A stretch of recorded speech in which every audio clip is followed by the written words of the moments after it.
Hello বন্ধুরা, good morning সবাইকে। আজকে সকালটা শুরু করলাম কালিম্পং থেকে। সকালবেলা ঘুম থেকে উঠেই রেডি হয়ে গেলাম, কারণ এখান থেকে আমাদের যাত্রাপথ শুরু হবে। চলো চটপট করে আমরা ব্রেকফাস্ট করে নিই। এর আগেও জানো তো কালিম্পংটা আমাদের ঘোরাই ছিল। পার্সোনাল কিছু কাজ থাকার জন্য এখানে একটা রাত আমরা থেকেছিলাম এবং সকাল হতেই বেরিয়ে পড়েছিলাম অন্য জার্নির উদ্দেশ্যে। কি কি সামনে করব না করব, কোথায় যাব, সবই তোমাদের সাথে শেয়ার করব। চলো চটপট করে ব্রেকফাস্টটা আমরা সেরে নিই, এরপর তোমাদের দেখাবো কোথায় আমরা গেলাম। চলো তাহলে চটপট করে বাইরের এই মনোরম দৃশ্য এনজয় করতে করতে খেয়ে নেওয়া যাক। এখান থেকে আমরা যাব কোলাখাম, তারপর আমাদের ফাইনাল ডেস্টিনেশন হবে জুলুক। একটু একটু করে সবই তোমাদের সাথে শেয়ার করব যতটা পারবো। চলো তাহলে আজকে আমাদের যাত্রা শুরু করি। কালিম্পং থেকে কোলাখামের রাস্তা প্রায় 2.5 ঘন্টা। রাস্তায় চলার পথে আমাদের সাথে সঙ্গী হবে কাঞ্চনজঙ্ঘা। আজকে ওয়েদারটা বেশ ভালোই ছিল জানো তো।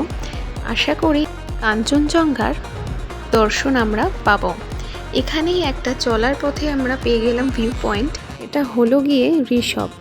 আমরা ঋষভে কিছুক্ষণ দাঁড়িয়ে ভালো মতো কাঞ্চনজঙ্ঘা দর্শন করে নিলাম।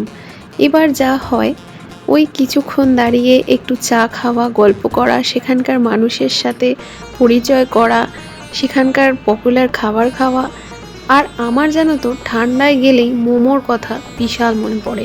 যেখানেই যাই মনে হয় সেখানেই দাঁড়িয়ে মোমো খাই। এখানকার প্রাকৃতিক সৌন্দর্য নিয়ে কোনো কথা না বললেই নয়। দারুণ সুন্দর ছিল জানো তো। আবার যে গাড়িতে উঠে যেতে হবে সেটা আমরা ভুলেই গেছিলাম। গন্তব্যস্থলের দিকে তো অবশ্যই এগোতে হবে আরও সুন্দর সুন্দর দৃশ্য দেখার জন্য। এই দেখো এখান থেকে আরেকটা সুন্দর ভিউ পয়েন্ট দেখেছিলাম, যেখান থেকে তোমরা দেখতে পাবে খুব হালকা কাঞ্চনজঙ্ঘা দেখা যাচ্ছে। চলো অবশেষে আমরা কোলাখামে হোমস্টেতে পৌঁছালাম। দারুণ সুন্দর ছিল এই হোমস্টেটা, কোনো কথাই হবে না। অনেকগুলো হোমস্টে দেখেছিলাম জানো তো। আমার ইচ্ছেই ছিল এইরকম কাঠের তৈরি একটা ছোট্ট সুন্দর একটা ঘর হবে, সেখানেই দুদিন আমরা থাকবো। খুবই সুন্দর জায়গা এবং খুবই সুন্দর হোটেল পেয়ে আমার মন খুশিতে ভরে গেল এবং আস্তে আস্তে আনপ্যাক করা শুরু করে দিলাম। এবার চলো আসল সৌন্দর্য তোমাদের সাথে শেয়ার করি একটু। বাইরেটা খালি দেখো, যেমন সুন্দর দৃশ্য তেমন সুন্দর ওয়েদার, এত অপূর্ব সুন্দর। দেখো এখানে যারা বসবাস করে তাদের সাথে কিছুটা সময়ও কাটিয়েছিলাম নেমে। তারপর আশপাশটা একটু ঘুরে নিয়ে ঠিক করলাম আজকে আমরা হোটেলের মধ্যেই রেস্ট নেব। সন্ধে হতে না হতেই এসে গেল গরম গরম পকোড়া আর গরম গরম চা। ঠান্ডার আমেজ, পাহাড়ি রাস্তা আর সঙ্গে তোমার পছন্দের মানুষ, আর কিছু মনে হয় না জীবনে দরকার আছে। এইটুকুই যথেষ্ট। এই রকম মজা করতে করতে, চা খেতে খেতে, পকোড়া খেতে খেতে সন্ধেটা আমাদের কেটে গেল।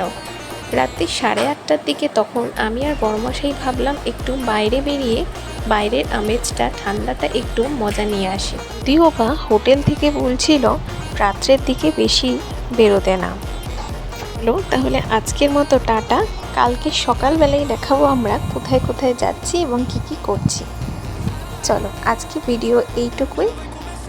ভিডিও ভালো লাগলে সবাই একটু লাইক করে দিও। টাটা।